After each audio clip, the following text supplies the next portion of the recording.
following podcast contains spoilers for the movie Spider-Man Homecoming. Do not listen to this podcast if you've not seen the movie. Forget the flying monster guy. There are people who handle this sort of thing. I'm sick of them treating me like a kid all the time. But you are a kid. This is my chance to prove myself. This is the Bunzerelly Show.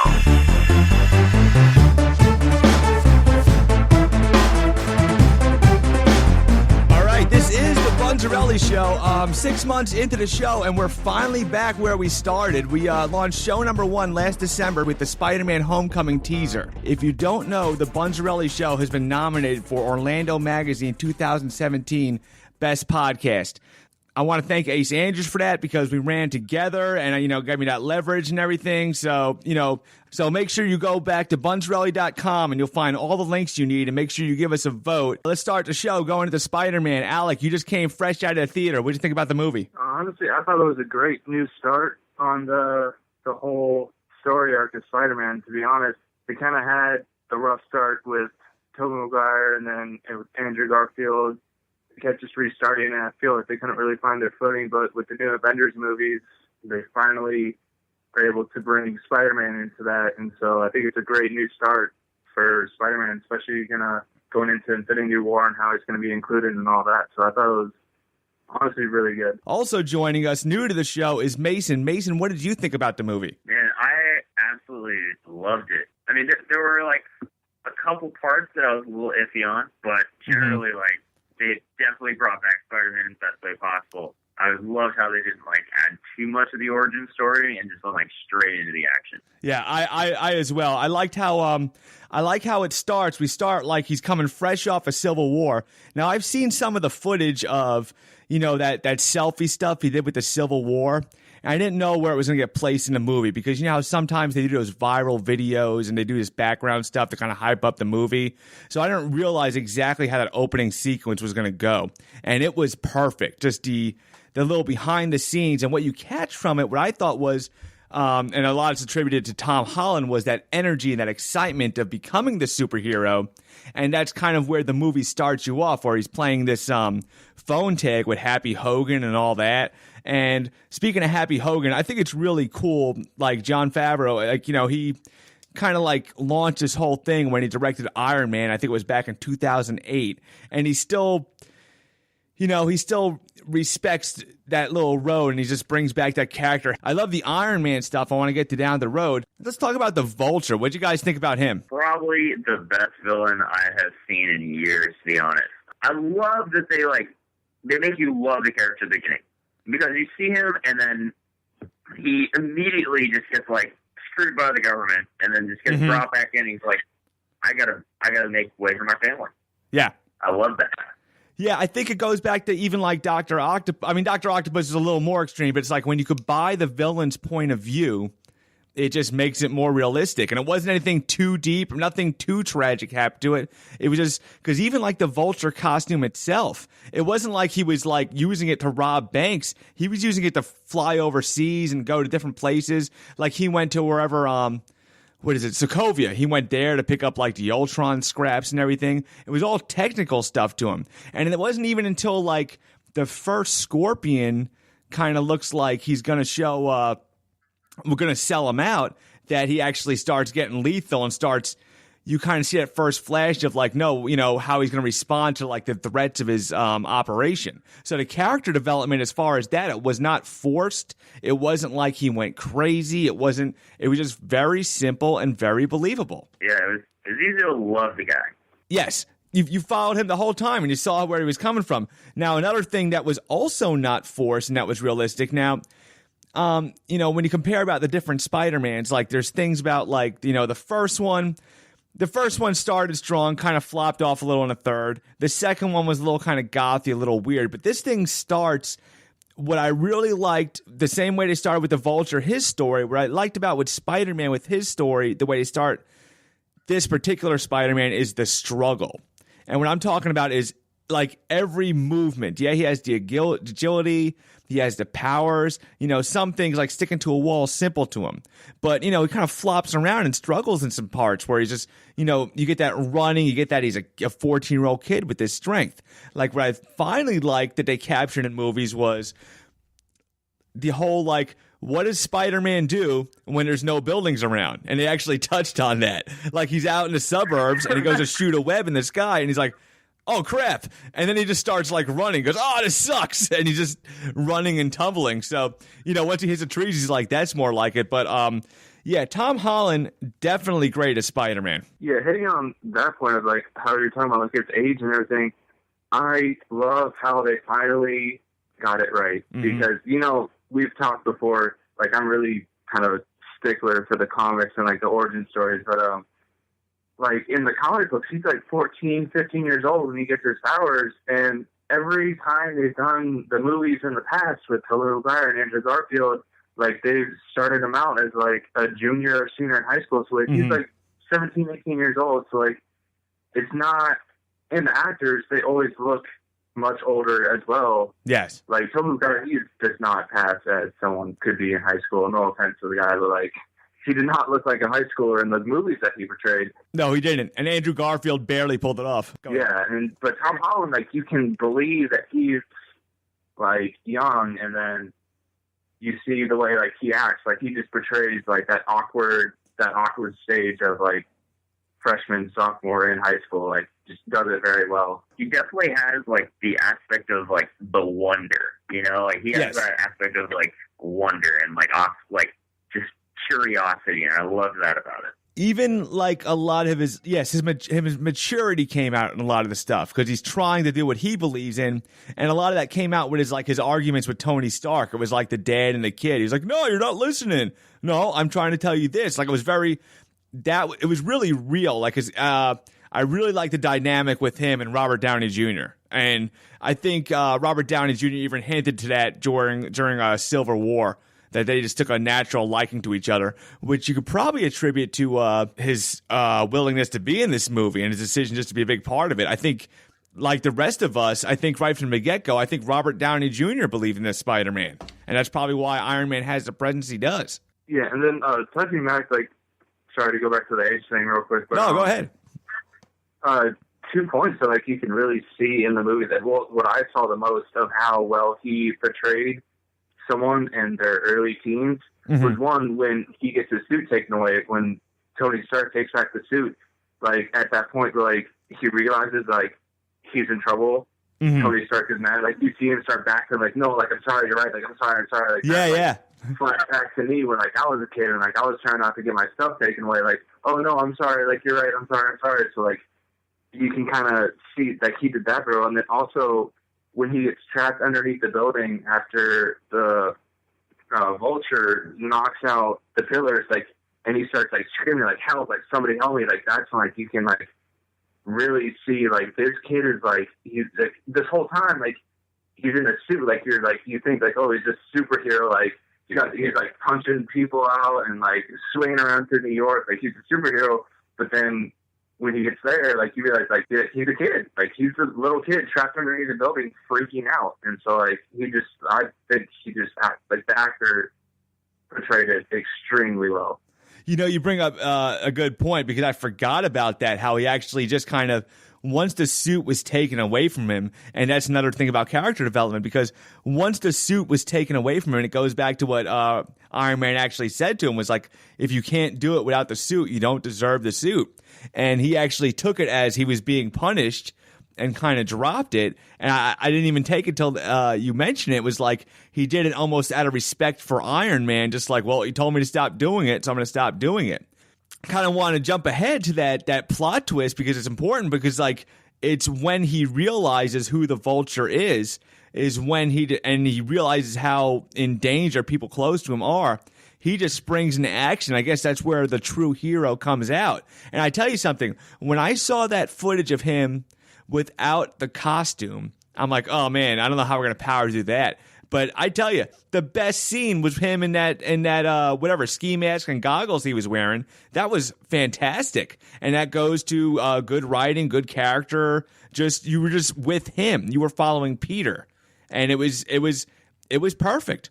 It was really great. It kind of almost brought it back to, like, Iron Man 3. Like, you could see where Tony Stark just kind of pulled that, like, outlook from, because in Iron Man 3, he loses his suit, and it's just Tony Stark out there trying to fight the bad guys.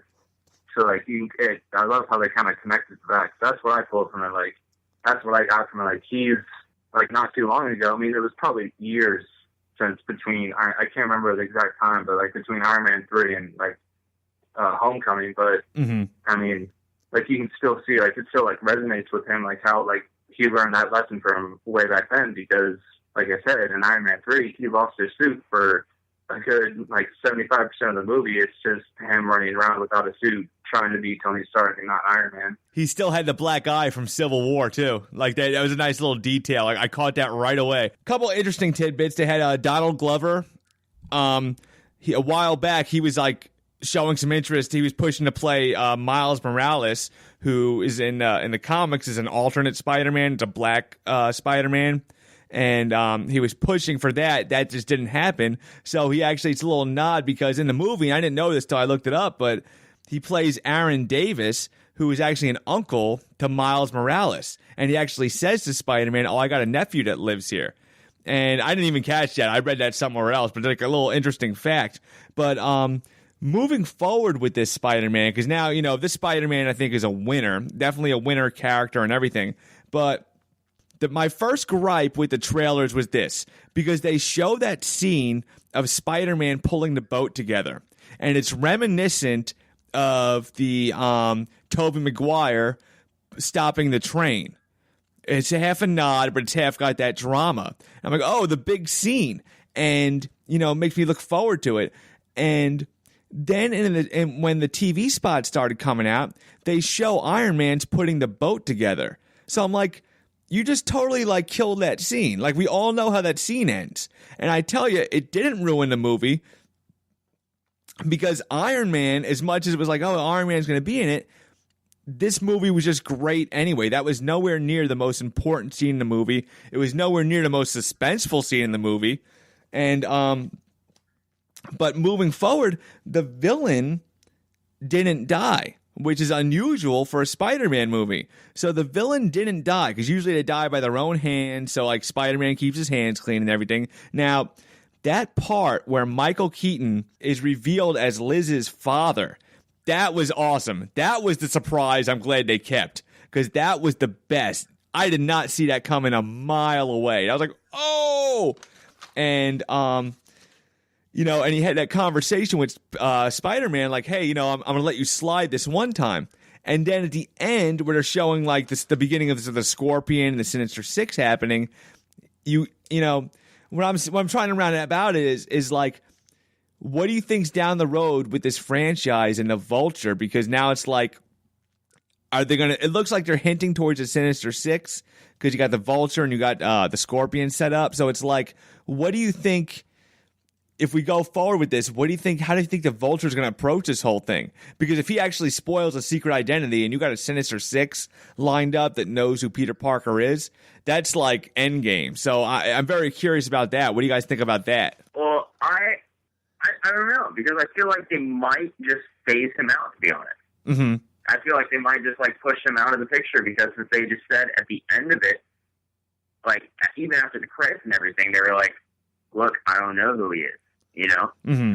So I think he respected Peter Parker enough. So if somebody does give him up in the future and they do the Evil Six, what is it? Sinister Six. If they end up doing that, then I feel like it would be somebody else figuring out who Peter Parker really is. Mm-hmm. Yeah, I kind of agree with that. In the movie, they kind of made him feel like a man of honor almost. Yeah. Like, Mm-hmm. He, in the point where like he had a gun out, like he could have shot Peter Parker in the face of that Homecoming. Yes. So, but he said, like, you saved my daughter. That's not something I can forget. Yeah. And then he saved his life at the end. Like you can tell, like Peter Parker pulled him out of the fire, laid him on the ground, and then laid down right beside him. Like he was vulnerable. Yeah. Like he could have turned over or like got up and just left, or like turn over and kill Peter Parker or something, because he said multiple times, I'm going to kill him. Like, I'm killing Spider-Man. So, like, he seems kind of like, you saved my life, I can't give you up now because that, like, I owe you almost. So I feel like if they do keep going down the line, I don't think like, he may still try and get revenge for screwing his business and getting him in jail and, like, possibly ruining his family's life. But I don't think he would give him up for the fact that he saved his life. I don't believe that he would actually say, like, hey, Spider-Man is Peter Parker. I don't think he would come out and say that. Yeah, especially at the stage that Spider-Man's at, because he barely took on the Vulture. So I do not see him I could see him, like, up against a Sinister Six, but I cannot see how he would take down a Sinister Six knowing his identity. I mean, that's just, I don't see that story-wise. It'd be cool if maybe Michael Keaton, like, maybe played a role down the road, like maybe from prison or something. Maybe just because I was really just happy with his performance, and he was awesome. So moving forward with the Spider-Man character, we knew he was going to be in Infinity War. I'll let you guys say your thing, and I'll tell you my thing. But are you most interested in seeing Spider-Man do down the road? Oof, that is a tough one right there. I mean, I don't want to see him with the Avengers yet, because at the end of the movie he did, like, turn down Tony Stark. But I feel like he will show face in an Avenger movie. Yes. Yeah. I feel like he's still going to get pulled into it, because I feel like he still has, like, that kind of connection with Tony Stark. But I don't think he would just, like, straight up join the Avengers. I think they're going to, especially with the way they did it with, like, how he refused the new suit and joined the Avengers. I think he's going to be, like, he's going to take his time as, like, like in a movie like The Friendly Neighborhood Spider-Man. Like, he's going to stay on the ground, do his own thing, and be, like, develop as a hero before he joins, like, big leagues. Essentially, like, going from street level villains to end of the world apocalypse villains. Now, correct me if I'm wrong, though, but isn't Infinity Wars involved with Wolverine? No, that's because Wolverine's still with this Spider-Man thing, with Spider-Man being in the Marvel Universe. That's part of a deal with Sony and Marvel. But Fox, see, Sony kind of flopped around with Spider-Man a little bit, so that's like kind of Marvel kind of just jumped in or been like, listen, we could help you. But Fox is just doing strong. I mean, Fox with that Deadpool and that Logan, I can't see Fox kind of making that deal. You know what I'm saying? I think Fox has got a strong game going right now, especially with that Deadpool thing. But it kind of goes back to what I was saying, because what I would like to see, and I didn't even think about it till I was like trying to think of what I want to talk about the show, is now Hugh Jackman had mentioned, he said, I would only come back and play Wolverine for one reason. And what he said was, if for some reason Fox pulled the deal, and it could be like Wolverine versus the Hulk. And the thing is, the Hulk has a certain dynamic with other Marvel characters. The Thing, Wolverine, but one of the cool ones, Thor. Thank you, Thor. He goes toe to toe with Thor. But one of the cool ones that I like is really the Hulk Spider-Man thing, because you got that little bouncy agility with that big, like, rage monster, and it works. Like, when they're together in the comics, it's awesome. And it crossed my mind, like, wait a minute, we have a chance of Spider-Man and the Hulk together. So it's like, oh, they haven't even shown us a tidbit of that. So hopefully we see that down the line. And going back to that Sony thing, because I think we're all in agreement, this was like an awesome Spider-Man, right? Oh, yeah. So now let me ask you guys this. Now here's the true testament to how awesome a Spider-Man is. Now I have my answer. Without the allure of him being back in the Marvel Universe, like if this Spider-Man, same director, same actors and everything, say the Marvel-Sony deal fell through. So Tom Holland is still Spider-Man, Sony's still making the movies, but no more Marvel Universe. Would this still, do you think, have been the best Spider-Man? Absolutely. Yeah. I think so, too. Tony Stark, he added to it, but he didn't make the movie. Yeah, he didn't carry it. It was all the casting. Yeah. Mm-hmm. Like, the whole... And even, they could have even done, like, the Vulture... Like, I personally like how they did the Vulture, like, not like the comics. Because in the comics, like, he would have looked silly. If they took the Vulture straight out of the comics and put it into the movie, he would have looked dumb. It works in comic books. All the suits work in comic books. But when you try and put it into a movie, they just look, most of the time, I mean, obviously Spider-Man, his suit is the same in the comics and the movies, but most of the time they just look dumb. And Vulture, he would have looked dumb. Yes. So, like, I love how they kind of, like, added, like, they kept going with the alien thing, like, in the, like, the sci-fi, like, technology sort of thing, like how Tony Stark, like, it's, like, armor, like, It's like big. It's not like sleek and like animal-like how it is in the comics. But they still could have done that without. Yeah, they could have figured out another way. Marvel did the movie, but they definitely added to it. Oh, but yeah. still, I think it still would have been one of the best movies. Yeah, like one of the best Spider-Man movies. I think it was mainly just all the casting, really. Yeah. Because like I've watched a lot of videos of Tom Holland? Tom Holland. Yeah, I've watched a bunch of videos on him and like him just being cast for the show, and like in general, just he does like all the gymnastics, parkour, like he's all about it. Like 90% of the stuff that he was doing in the movie was like he can do it. Like that's one of the things I loved about the movie the most was the movement they did for Spider-Man, like how he moved. Yes. It like was just so perfect and so in line with like I've read Spider-Man comics. Like I'm in 5 feet away from Spider-Man comics right now. Like I've been reading Spider-Man since I was a little kid. Like exactly how I pictured it, reading it from page to page is how they portrayed it in the movie. Just his movement, and that is my favorite thing about the movie. It was perfect, right on point. And just like how you said earlier, like even with him just being able to be like in a field, like not in near the city and being like, I can't reach anything, like I can't swing from anything except the light poles. Like gonna run across this golf course real quick. The struggles were the best part. Just the emotional and the physical. The struggles were definitely like the standout in the movie. I read some on Facebook where like the best part about the Spider-Man movie was that he sucked at being a hero. Like, well, he did suck, but like he wasn't great at being a hero. Mm-hmm. Like you saw, like in multiple times in the film, like he tried to web sling and then he would slip and fall right on his face. Like Donald Glover, like he came in, he's like, I'm intimidating, and then like leans up against the car.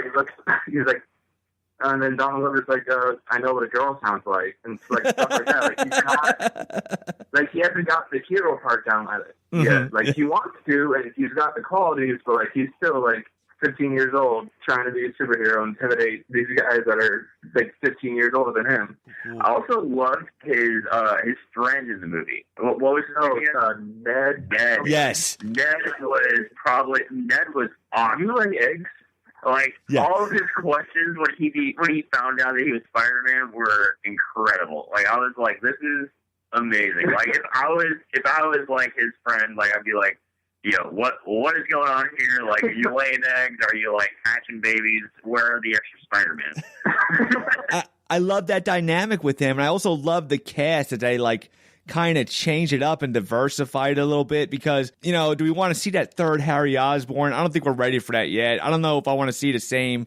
You know, I like the different Flash dynamic, that Flash is kind of a nerd. And the big thing that was different was, and I'm curious how you guys feel about this, but the reveal at the end that, you know, Michelle was MJ. You know, there's been some complaining and true to the comics about this. Now, here's my feeling. And it kind of touches about something that me and Alec have spoke about before, and I'll tell you what it is. It's because, you know, back in show number 6, we had talked about, like, the Ancient One and how it was a female, and it was a comics. It was, like, traditionally, like, the old, you know, the old man that was, like, the old wise guy. And it's like, you go to those cliches, and you go to those cliches, and the stuff gets burnt. And what I liked about this movie is we don't need to see how we do not need to see Uncle Ben die again. I could go to a whole trilogy without seeing Uncle Ben die again. It's like if you could hear it, like when he said Aunt May doesn't need this, it's like we knew enough. It was good enough. You know, maybe even I was like, you know, I was glad there was no flashback or nothing. It's like we all know. And if you don't know, use your imagination. But I'm down with this MJ. I don't mind as much about like mixing it up. Like it is a change because like in the comics, obviously she's white and red hair, like but I don't mind that as much. I just don't like how they changed her name. Like her name is Mary Jane Watson, not Michelle. Yeah, you know, I thought of that later. Yeah, I mean, I kind of get it though. Like we've got to modernize it a little bit, I guess. But I enjoyed that at the end. I was like, oh, yeah. But at the same time, I was like, why not just call her Mary? Yeah, like why is it not just Mary Jane? Like if it was, we would have known it from the beginning. Yeah. Like I think they just changed her name for the reveal. Exactly. I mean, they could make it like it's her middle name because she doesn't like her name or something. Yeah, I mean, yeah, they made Flash a little bit of a nerd, and that's a little different. He wasn't like the high school jock, and they made, he's like the DJ that was kind of a jerk. But yeah, her character that changed because she went from being like a little. I mean, she's the actual, not even the different ethnicity. I mean, that's not they totally changed the character. Like, she's not like the model, actress kind of thing. But you know what? Kristen Dunst kind of played that out. So maybe I am different for a different kind of romantic interest. And kind of like the little hint, like, oh, she's going to play a part down the road. And really, as far as like the second Spider-Man trilogy, I think Emma Stone's portrayal of Gwen Stacy, I think, was perfect, and just leave it there because I thought that was great. That was the standout. Emma Stone nailed it, and if they touch Gwen Stacy again, it's not going to be the same. But I also like how they didn't just bring on this new series or like this new Spider-Man with just being like, it's MJ and that's it. Like, in the originals, like with Tobey Maguire, it was just all about MJ and that's it. And then with Andrew Garfield, it was all about Gwen Stacy. This whole movie, he's not in love with the comic's main romantic interest. Mm-hmm. Like, it's some random character that they just brought in. And so, like, I don't know, it kind of develops it because you see MJ, well, now you see MJ, like, admiring him from afar. Like, you can see looking back, once you watch the movie, how, like, when he quit all the classes, she was like, oh, I'm not obsessed, I'm just observant. Yeah. So, like, it kind of like all hints are like, oh, maybe she does like him. It's like, this is like, it kind of developed the thing that could develop in the future. Yeah. And then in the comics, like, wasn't like MJ just like, because she came into the picture later in the comics as well, right? Yeah. Gwen Stacy was high school girlfriend, and then Mary Jane wasn't, like, they knew each other, but like they didn't become romantic until college. Yeah.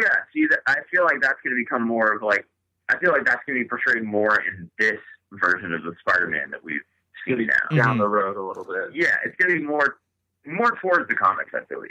They also showed us Betty Brant. She was part of the school news department, and she actually is a romantic interest for a short time in Spider-Man's life. So they did kind of leave it open. I just want to touch back on one thing that I've seen the movie twice now. Something I didn't notice the first time. Okay, Donald Glover, he plays, what's his name? Adam Davis, I think you said? Yes. Or Aaron Davis. And in the comics, he said he's Miles Morales' uncle, but he's also a cat burglar, per se. Like, he's that's right. His name's the Prowler. Yes, that's right. I forgot about that. He's sort of like a Catwoman, per se, like, type deal. Like, he crawls up the walls and, like, inserts and, like, just steals the shit and then gets out. If you notice, when he's at the deal with the van, right before Spider-Man comes in, they say, gravity defines climbers. Yes. And you can see him, like, perk up. He's like, oh, wait, what'd you say? Like, climbers? Yeah. So, like, that, I feel like they're going to do something with that. Like, he's going to come in and become the Prowler. Yeah. I would love for Donald Glover to be involved in the Spider-Man movies. Because, honestly, like, I would have loved to have seen Donald Glover as Spider-Man. He would have killed it. And I believe they'll do it down the road, at least with, like, a cartoon or maybe. In the Cartoon Network, the animated series, he voices Miles Morales. Yeah. So, So like, I feel like it'll be cool to hear him and, like, interact with everything a little bit, but I personally wish that, like, he had actually been Spider-Man. I think that would have been amazing. All right, so all in all, I think we could all agree this Spider-Man definitely a success, and definitely looking forward to seeing him in the Marvel Universe. I mean, we're definitely going to see him in Infinity War, doing some things with the Avengers, and then, like, at the next Spider-Man sequel. But this Spider-Man definitely holds his own. I definitely want to thank my co-host today. I want to thank Alec for returning to the show. Always a pleasure, buddy. And Mason, you were fantastic. You have a band, if you want to tell us about that. Yeah, man. I've got a band. It's called Tesplora, spelled Tesplora. We're on Facebook, Instagram. We actually have a single on iTunes and Spotify called Equipoise. So if you want to check that out, we're everywhere. It's really cool stuff. We've kind of played some weirder music, kind of along those more jazzy lines, along rocking. We just switched it up a bit. But if you guys want to check us out, we're just on everywhere. Tesplora. Tesplora. Awesome, and we'll definitely put a link to that on the episode description and Bunzerelly.com. So thank you both for your time. We'll see you guys in 2 weeks. Thank you so much, guys. Thanks for having us. Yeah.